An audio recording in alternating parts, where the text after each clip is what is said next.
Welcome to Everything EFL. My name's Erin O'Byrne, and I firmly believe that you as a teacher are special, amazing, creative and passionate. But it's very easy to get burnt out and overwhelmed. With my podcast and my teacher training, I aim to help you avoid burnout and cut down on your prep time so you can unleash your creativity and enjoy your work more mindfully. Are you ready? Let's go! Hello, you gorgeous teacher. Welcome to Everything EFL. If you're one of my lovely regular listeners, welcome back. If you're a brand new listener, you're most welcome. I hope you stick around. Right, today we are talking about something that is very dear to my heart, and that is my happy place. I did a video on this ages ago, just like a 1-minute video, just for like a little slice of mindfulness for yourself and your students.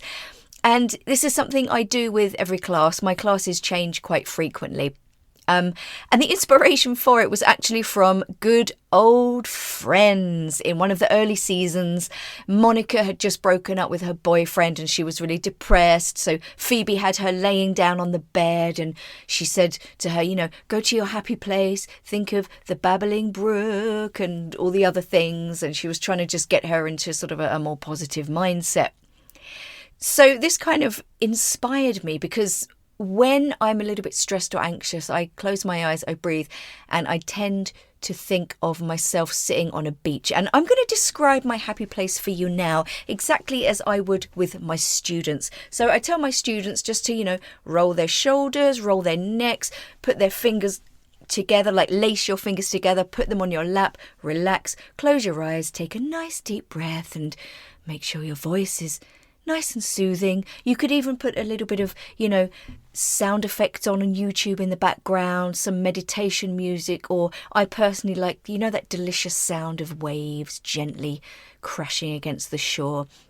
I think that's a really nice, relaxing sound. So what I do is I describe in detail my happy place. Here we go, guys. If you want to just relax and get into position and close your eyes and take a deep breath, here we go.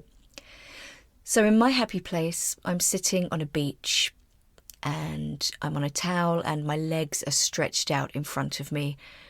My toes are painted red and my legs are lovely and tanned. And I put my hand on the sand and I feel it between my fingers and it's fine like powder. And I look ahead and I can see the sea. And it's calm, crystal clear. And if you go there to the shore, you can see into the bottom of the sea. Behind me, there are some palm trees and I can hear that rustling of the breeze. There is a little breeze, very gentle, very warm. I can feel it against my skin. I can also feel the warmth of the sun against my skin as well. Etc., etc. And then I ask my students just to stay there for 1 minute, breathe, just imagine you're right there with me. And then we open our eyes. So that's the first stage. You can just do that as a meditation. But there are so many other things you can do with your happy place. And this is what we're going to talk about now. And credit please to Laura, Adele, Sarah, Erica and Christina, who are some of the teachers that I did some professional development with in the summer last year. And we kind of came up with a few ideas together. So what can you do? Okay, you can get students to think about their own happy place.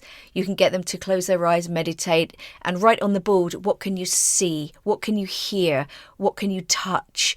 What sensations can you feel against your skin or your face? What can you smell? And get them to stay there for a few minutes. Another thing you can do is get them to write about it. Just some nice, free, creative writing. They can also draw a picture if they like. If you have a low level, obviously, you can do the happy place, change your language so it's very, very simple. And if you ask them to write about it, just give them a few writing frames like I can see, my happy place is. You can also use a few pictures to facilitate the writing for them as well. Just help them with it a little bit. I'd say with higher levels, anything above pre-intermediate really, you can probably just put on a nice bit of music and just get them to write, and then you can correct, monitor, do whatever you like. There. You could get your students to get into pairs and describe their happy place to a partner, and their partner can draw it. And if your students have already drawn a picture of the happy place, they can compare their pictures as well. That can always be fun, but that's not necessary for that activity.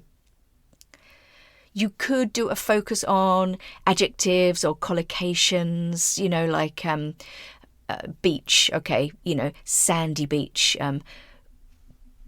sand like powder, the rustling of the leaves, the gentle crashing of the waves, things like that. You could give them some really nice phrases and collocations here. And then that's something you could also do as they are writing. If you want, you can do that in the monitoring stage instead and just offer them some elevated language. Your choice. You can also talk about your emotions. How do you feel when you're there? Again, you could give them some vocabulary like completely safe, safe and snuggly, snug as a bug in a rug, whatever you feel like. Another idea is to join 4 drawings to create one big happy place. So get everybody to draw, and they can talk about it as well, just to make it linguistic. And then you can kind of staple or stick 4 happy places together to create one big happy place. And then maybe you can do some more descriptive stuff from there. One thing I do a lot is I use this to calm students' nerves. So if you've got a test, or even just at the start of a lesson, or even with fast finishers, actually, just get them to go to their happy place, especially before tests, just that minute of quiet time, breathing, going to the happy place. That can really help just put them in the right frame of mind and just calm their nerves a bit. With fast finishers, like I said, I did this, was it last year? One girl finished before everybody else, and I said, "Have you finished?" She said, "Yes." I said, "Go to your happy place." And she immediately just dropped her head to her chin and closed her eyes, and it was so lovely to see. Some students like this, some won't. I've said, "Go to your happy place" before to some students, and they've just kind of looked at me and laughed nervously. It's not for everyone, but, like I always say, you got to try new things. And, it might take some students a bit of time to get into it. I've had kind of the reaction where, I've asked students to close their eyes and I start describing and I'm kind of looking around, and some of them are kind of giggling nervously. But by the end of it, when you give them time just to chill out on their own and breathe and be in the happy place, they're really into it. They're just there, they're calm, their eyes are closed, they're breathing, and it's really, really nice. Another thing you could do is you could ask students to find a picture that best represents their happy place, and then you could print it, and then from there they could do a spoken or a written description or something like that. I mean, look, the possibilities are endless here. This is the magic of the happy place. Not only is it good for your well-being, but there is a lot of language to be generated there. And, you don't necessarily have to prepare anything either. Like I said, with the collocations and phrases, you can either prepare things or just see what students come up with and then offer them better alternatives or more correct alternatives. Perfect, prep free. That's what we like, don't we? Okay, guys, that's it. That is it. Short and sweet. A little bit like me.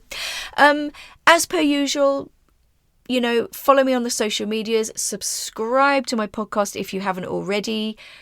Share any of my posts on your social medias and your stories. Talk me up to your colleagues. Tell them how great this podcast is.